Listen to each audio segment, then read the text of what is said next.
Last video I left you with the question. If the financial system is upgrading how money moves globally, who's already built for that upgrade? That question matters because it tells you where to look.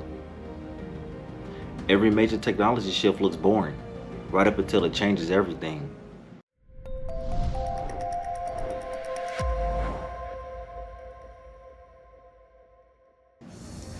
This video is for educational purposes only, not financial advice.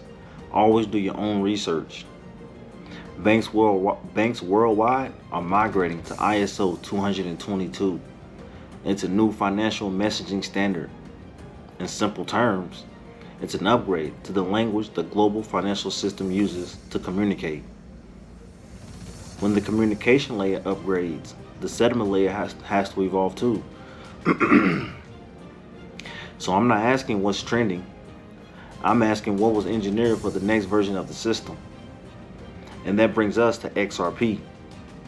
Right now, the global financial system is going through a structural upgrade, not a headline event that's on the news, not something announced overnight, but a gradual reset in how value moves. Most people don't notice it because everything on the surface still feels the same. Your bank app works, your debit and credit card works, money still moves. But underneath the surface, the infrastructure is changing, people. Because the system we use today was built on rails from the 1970s. When you buy a stock, transfer money, or pay a bill, it doesn't actually settle instantly. 2 business days, sometimes longer. You know that notification that says payment will post in 2 to 3 business days? You look at your bank statement and it's full of pending charges? That's settlement time, people. That's the settlement time. It's not because technology can't move faster, but because the system wasn't designed for a digital, global, real-time economy. And when infrastructure built for the analog world meets the digital world, eventually it has to be upgraded. That's the reset, my people. Think about it like the post office. Before email, you bought a stamp, you sent a letter, and waited days for it to arrive. That's how value moves today. Banks send messages, they reconcile, they clear, and it finally settles. It works, but it's slow. Now imagine finance has its email moment. Imagine that. That's tokenization. That's blockchain. Stocks, bonds, real estate, commodities, all represented digitally on blockchain infrastructure. That 2 to 3 day settlement window compressed into 2 seconds. Not because we sped up the post office, but because we built a new rail for the digital world. XRP isn't trying to be a meme. It's built to move value the way the internet moves information.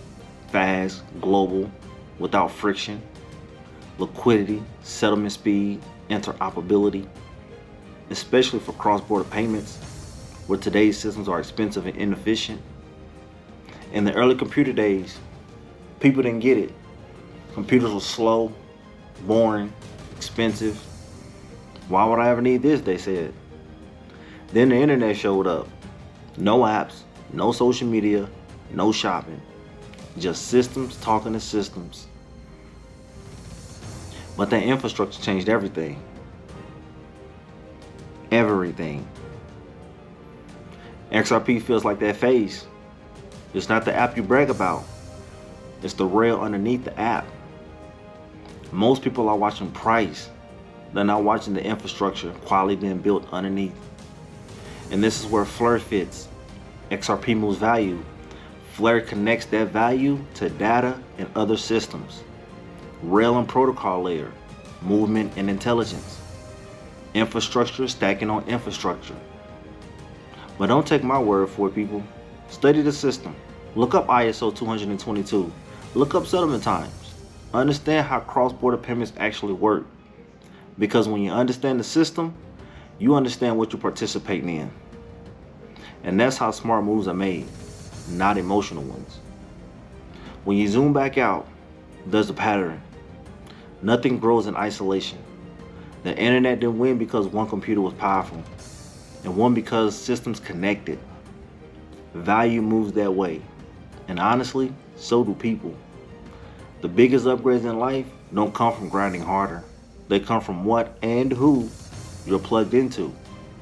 Next video, we're shifting from financial networks to people networks, because who you're connected to determines how far you can really go.